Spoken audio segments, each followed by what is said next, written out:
Hi friends, welcome to Madras விருந்து. நம்ம இன்றைக்கி எல்லாருக்கும் பிடிச்சமான ஆப்பம் தான் செய்ய போகிறோம். ஆப்பம் மாவு ரெடி பண்ணுறதுக்கு அரிசி 5லிருந்து 6 மணி நேரம் வரைக்கும் ஊற வைக்கணும். ஊற வச்சு அரிசி அரைச்சதுக்கு அப்புறமா பார்த்திங்கன்னா மாவு பொங்கி வரத்துக்கு 7லிருந்து 8 மணி நேரம் வரைக்கும் ஆகும். இவ்வளோ நேரம் டைம் எடுத்து மாவு ரெடி பண்ணாலும் சில பேர் ஏதாவது ஒரு சின்ன மிஸ்டேக்ஸ் பண்ணியிருப்பாங்க. இதனால் ஆப்பம் பார்த்திங்கன்னா ரொம்ப ஹார்டாக கூட வரும். இப்போ நான் சொல்லிக் கொடுக்குற மெத்தடில் செஞ்சிங்கன்னா அரிசி ஊற வைக்க வேண்டாம். 1 ஹவர்க்குள்ளவே வந்துட்டு ஆப்பம் மாவு ரெடி பண்ணிவிட்டு சாப்பிட்டு முடிச்சிடலாம். இன்ஸ்டன்ட் ஆப்பம் தான் இது. ஃபஸ்ட் டைம் குக்கிங் செய்கிறவங்க கூட இந்த ஆப்பம் மாவு ஈஸியாக ரெடி பண்ணிடலாம். நம்ம ட்ரெடிஷ்னல் ஆப்பம் மாதிரியே இருக்குமான்னு கேட்டிங்கன்னா கண்டிப்பாக சேம் அதே சுவையில் தான் இருக்கும். அதை விட இன்னும் சாஃப்டாகவும் இருக்கும். சரிங்க ஃப்ரெண்ட்ஸ், இந்த ரெசிபி எப்படி பண்ணுறதுன்னு வீடியோக்குள்ளே போய் பார்க்கலாம். ஆப்பம் மாவு ரெடி பண்ணுறதுக்கு நான் 2 கப் அளவுக்கு அரிசி மாவு எடுத்து மிக்ஸி ஜாரில் சேர்த்துக்கிறேன். ஆல்ரெடி நான் சொன்ன மாதிரி தான், இதுக்கு வந்து அரிசி எதுவும் ஊற வைக்க வேண்டாம். அரிசி மாவு இருந்தாலே போதும். நார்மலாகவே நம்ம வீட்டில் வந்து பச்சரிசி மாவு அரைச்சி வச்சுருப்போம் இல்லையா, அந்த மாவு தான் இது. இப்போ எல்லா கடைகளையும் பார்த்திங்கன்னா ரெடிமேடாகவே அரிசி மாவு விற்கிறாங்க. அப்படி வீட்டில் அரிசி மாவு இல்லைன்னா கடைகளில் வந்து வாங்கி ட்ரை பண்ணி பாருங்கள். 2 கப் அரிசி மாவுக்கு 1 கப் அளவுக்கு சாதம் சேர்த்துக்கோங்க. நம்ம எந்த கப்பில் மெஷர்மெண்ட் பண்ணுறோமோ சேம் அதே கப்பில் தான் எல்லா மெஷர்மெண்ட்டும் பண்ணணும். இது கூட 1 ஸ்பூன் அளவுக்கு சர்க்கரை சேர்த்துக்கோங்க. மாவுக்கு தேவையான அளவுக்கு உப்பு சேர்த்துக்கோங்க. உப்பு கொஞ்சமாகவும் சேர்த்துக்கோங்க. அப்படி பத்தலைன்னா மாவு அரைச்சதுக்கு அப்புறமா கூட சேர்த்துக்கலாம். இது கூட 1 ஸ்பூன் அளவுக்கு இன்ஸ்டன்ட் ஈஸ்ட் சேர்த்துக்கோங்க. இதுதான் மெயின் இன்க்ரீடியன்ஸ். ஆப்பம் நல்லா சாஃப்டாக பஞ்சு மாதிரி புசு புசுன்னு இருக்கிறதுக்கும் மாவு சீக்கிரம் பொங்குறதுக்கும் முக்கிய இன்க்ரீடியன்ஸ் வந்து ஈஸ்ட்டு தான். தேவையான அளவுக்கு தண்ணீர் சேர்த்து இந்த மாவு அரைச்சிக்கோங்க. நல்லா சாஃப்டாக அரைச்சிக்கணும். இப்போ இது வந்து ஒரு பவுலில் ட்ரான்ஸ்ஃபர் பண்ணிக்கலாம். ஈஸ்ட்டு பற்றி நிறைய பேருக்கு நிறைய டவுட்ஸ் இருக்குது. முடிஞ்ச அளவுக்கு நான் இந்த வீடியோலேயே வந்துட்டு உங்களுக்கு கிளாரிஃபிகேஷன் தரேன். இந்த ஆப்பம் மாவு அரைக்கிறதுக்கு முன்னாடி நான் 1/4 கப் அளவுக்கு தேங்காய் துருவல் சேர்த்துருந்தேன் ஃப்ரெண்ட்ஸ். தேங்காய் துருவல் மிக்ஸி பக்கத்தில் வச்சுருந்தேன். அரைக்கும் போது சேர்த்து அரைச்சிட்டேன். பட் வீடியோ ஷூட் பண்ண மறந்துட்டேன் ஃப்ரெண்ட்ஸ். இங்கே கண்டிப்பாக வந்துட்டு தேங்காய் துருவல் சேர்த்துக்காங்க. நம்ம வந்து அரிசி அளந்தோம் இல்லையா, அதே கப்பில் 1/4 கப் அளவுக்கு சேர்த்துக்காங்க. தேங்காய் சேர்க்கும் போது ப்ரௌன் வுட் வந்து ரிமூவ் பண்ணிவிட்டு சேர்த்துக்காங்க. அப்போ தான் மாவு வெள்ளையாக இருக்கும். மாவு அரைச்சி மிக்ஸி ஜாரில் கொஞ்சமாக தண்ணி சேர்த்து அலசி அது மாவு கூட சேர்த்து மிக்ஸ் பண்ணிட்டேன். இப்போ வந்து ஒரு மூடி போட்டு மூடி வச்சிடலாம். மாவில் வந்து ஈஸ்ட்டு சேர்த்துருக்கனால பொங்குறதுக்கு வந்து 1 ஹவர் ஆகும். இந்த ட்ரிக்ஸ் பயன்படுத்தணும்னு பார்த்தீங்கன்னா எனக்கு 40 மினிட்ஸ்லேயே வந்துட்டு மாவு நல்லா பொங்கிடுச்சு. மாவு வந்து மூடி வச்சதுக்கப்புறமா அதுக்கு மேலே ஒரு பவுலில் வந்து வெதுவெதுப்பான தண்ணீர் வச்சு மூடி போட்டு வச்சுடுங்க. தண்ணீர் வந்து சூடான தண்ணீர் வைக்கக்கூடாது. சூடான தண்ணி வச்சிட்டிங்கன்னா மாவு வெந்துடும். ஜஸ்ட்டு வெதுவெதுப்பான தண்ணீர் மட்டும் தான் வைக்கணும். இப்படி வைக்கணும்னு பார்த்தீங்கன்னா 40 மினிட்ஸ்லேயே வந்துட்டு ஈஸ்ட் நல்லா ஆக்டிவேட் ஆகி மாவு பொங்கிடும். இப்போ இது வந்து ஒரு ஓரமாக இருக்கட்டும்.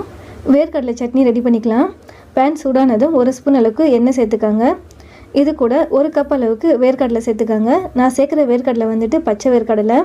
சப்போஸ் உங்கள்கிட்ட பச்சை வேர்க்கடலை இல்லை வறுத்த வேர்க்கடலை தான் இருக்குனாலும் பரவாயில்ல. 1/2 ஸ்பூன் அளவுக்கு எண்ணெய் சேர்த்து ஸ்டவ் மீடியம் ஃப்ளேம் வச்சு வறுத்துக்கோங்க. வேர்க்கடலை வந்து இப்படி எண்ணெயில் வறுத்து சேர்க்கும்போது பார்த்தீங்கன்னா நல்லா ஒரு டேஸ்ட்டு கொடுக்கும். அது மட்டும் இல்லாமல் ஃப்ளேவர் ரொம்ப சூப்பராக இருக்கும். இப்போ பாருங்கள், நல்லா பொன்னிறமாக வறுத்துட்டேன். இப்போ இந்த வேர்க்கடலை ஒரு பவுலில் ட்ரான்ஸ்ஃபர் பண்ணிக்கலாம். அதே பேனில் 3 பூண்டு பல் தோல் நீக்கி சேர்த்துக்கோங்க. இந்த பூண்டு பல் வந்து சின்னதாக இருக்கனால 3 சேர்த்துருக்கேன். பெரிய சைஸாக இருந்தால் 2 சேர்த்துக்கோங்க. நல்லா பொன்னிறமாக வதங்கினதுக்கப்புறமா ஒரு கொத்து கருவேப்பிலை சேர்த்துக்கோங்க. கருவேப்பிலையும் நல்லா வந்து முறுமுறுன்னு வதக்கிக்கணும். அப்போ தான் சட்னி நல்லா சுவையாக இருக்கும். இப்போ இது எல்லாமே சூடு ஆறினதுக்கப்புறமா மிக்ஸி ஜாரில் சேர்த்துக்கலாம். இந்த வேர்க்கடலை சட்னி வந்து நாங்கள் வந்து ஆந்திராவுக்கு போயிட்டு வரும்போது வர வழியில் வந்து சின்னதாக ஒரு ஹோட்டல்.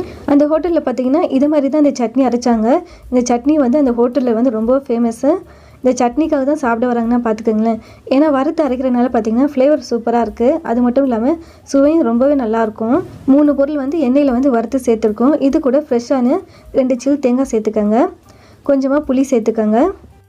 காரம் வந்து உங்கள் சுவைக்கு ஏற்ற மாதிரி வரமிளகாய் சேர்த்துக்கோங்க. எங்கள் வீட்டில் வந்து காரம் கொஞ்சம் அதிகமாக தான் சாப்பிடுவோம்.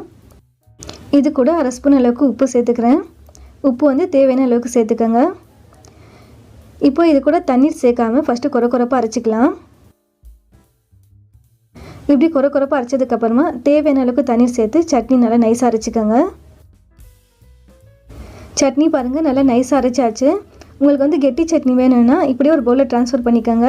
இல்லை தண்ணியாக சட்னி கொஞ்சம் வேணும்னா கொஞ்சம் தண்ணி வந்து ஆட் பண்ணிக்கோங்க. நான் வந்து சட்னியில் வந்து கொஞ்சமாக தண்ணி ஆட் பண்ணியிருக்கேன். ரொம்ப கெட்டி சட்னியாகவும் இல்லாமல் ரொம்ப தண்ணி சட்னியும் இல்லாமல் ஒரு திக்கான கன்சிஸ்டன்சியில் இருக்க மாதிரி. எப்போவுமே சட்னி செய்யும்போது தாளிப்பு கொடுங்கன்னு நான் சொல்லியிருக்கேன். 1 ஸ்பூன் எண்ணெயில் 1/2 ஸ்பூன் அளவுக்கு கடுகு உளுத்தம் பருப்பு சேர்த்துக்கோங்க. 1/4 ஸ்பூன் அளவுக்கு சீரகம், கருவேப்பிலை, 3 வரமிளகாய் வந்து தாளித்து சட்னியில் சேர்த்துக்கோங்க. நல்லா மிக்ஸ் பண்ணிவிட்டு ஒரு ஓரமாக வச்சுடுங்க. நான் வந்து ஆப்பத்துக்கு தேங்காய் பால் செஞ்சுருக்கேன். வேர்க்கடலை சட்னி வந்து நிறைய பேர் கேட்டிருந்தீங்க. அதனால தான் நான் வேர்க்கடலை சட்னியும் சேர்த்து அப்லோட் பண்ணலான்னு பண்ணியிருக்கேன். எங்கள் வீட்டில் எப்போ ஆப்பம் செஞ்சாலும் தேங்காய் பாலும் செய்வோம். அது கூட பார்த்திங்கன்னா ஒரு சட்னி எக்ஸ்ட்ரா செஞ்சு வச்சுப்போம். ஏன்னா காலையில் ஸ்வீட் சாப்பிட பிடிக்காதுன்னு. அவ்வளோதான், மணக்க சுவையான சட்னி ரெடி ஆகிடுச்சு. இப்போ இது ஒரு ஓரமாக இருக்கட்டும். இப்போ மாவு ஓப்பன் பண்ணி பார்க்கலாம். இந்த மாவு பார்த்திங்கன்னா 40 நிமிஷத்துலேயே நல்லா பொங்கிடுச்சு. எனக்கு வந்து அந்த பவுலில் வந்து இடம் பத்தலை, அதனால வந்து நான் வேறு பாத்திரத்தில் வந்து மாவு மாற்றிட்டேன். நான் ஏற்கனவே வந்து வெள்ளை குழி பணியாரம் ரெசிபி வந்து அப்லோட் பண்ணியிருப்பேன். அதுவும் வந்து ஈஸ்ட்டு சேர்த்து தான் செஞ்சுருப்பேன்.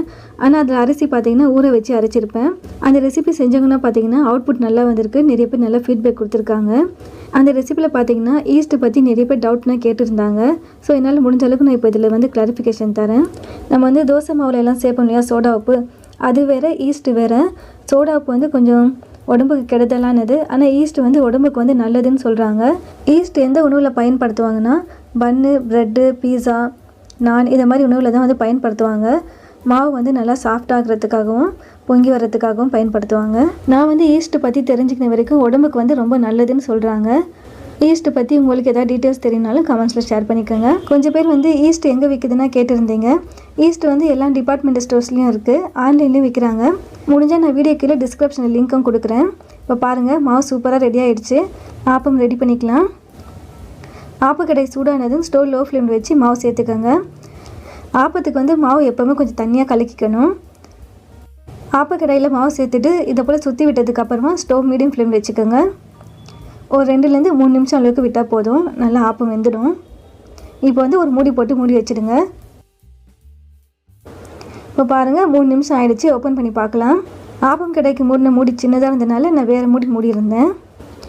நம்ம ட்ரெடிஷ்னலாக செய்கிற ஆப்பம் மாதிரி நல்லா பர்ஃபெக்டாக கிடச்சிருக்கு பாருங்கள். உள்ளே வந்து நல்லா சாஃப்டாகவும் ஓரங்களில் வந்து மொறுமொறுனும் அந்த கோல்டன் ப்ரௌன் கலரில் இருக்குது பாருங்கள். ஓரங்கள்லனா பார்க்குறதுக்கும் நல்லா அட்ராக்ஷனாக இருக்குது, சாப்பிட்றதுக்கும் சேம் நம்ம ட்ரெடிஷ்னல் ஆப்பம் மாதிரி தான் இருக்கும். வீட்டில் எப்போயாவது மாவு இல்லைன்னா இதை போல் ட்ரை பண்ணி பாருங்கள்.